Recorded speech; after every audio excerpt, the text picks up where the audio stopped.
কারবালার ময়দানে পেঁচার সাথে কি রহস্যময় ঘটনা ঘটেছিল? পেঁচা ইমাম হোসাইন রাদিয়াল্লাহু তাআলা আনহুকে কি বলেছিল?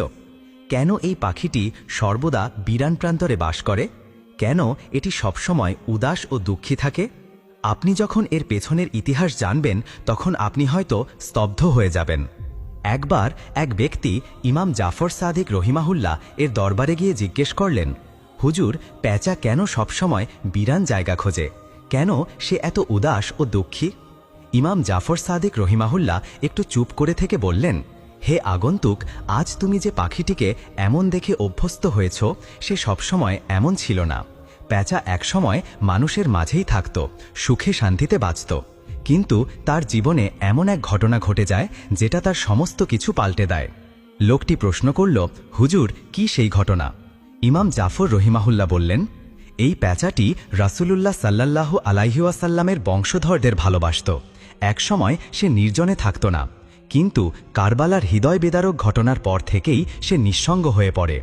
যখন পেঁচাটি জানতে পারে ইমাম হোসাইন রাদিয়াল্লাহু আনহু তার পরিবার ও সাহাবীদের নিয়ে কারবালার ময়দানে অবস্থান করছেন, তখন সে ৯ মুহররম রাতেই কারবালায় এসে পৌঁছায়।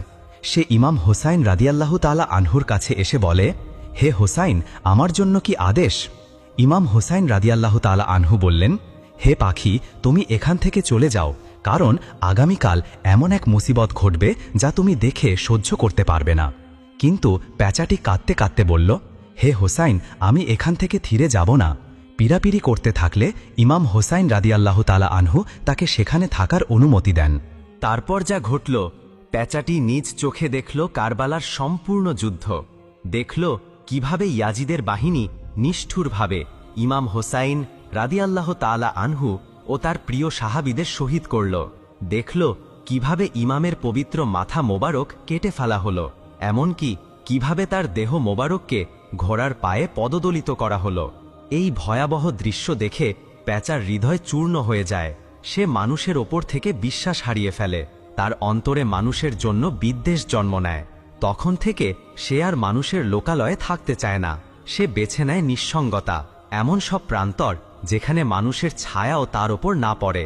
সেই থেকেই এই পাখিটি হয়ে উঠেছে এক নীরব সাক্ষী কারবালার রক্তাক্ত ইতিহাসের।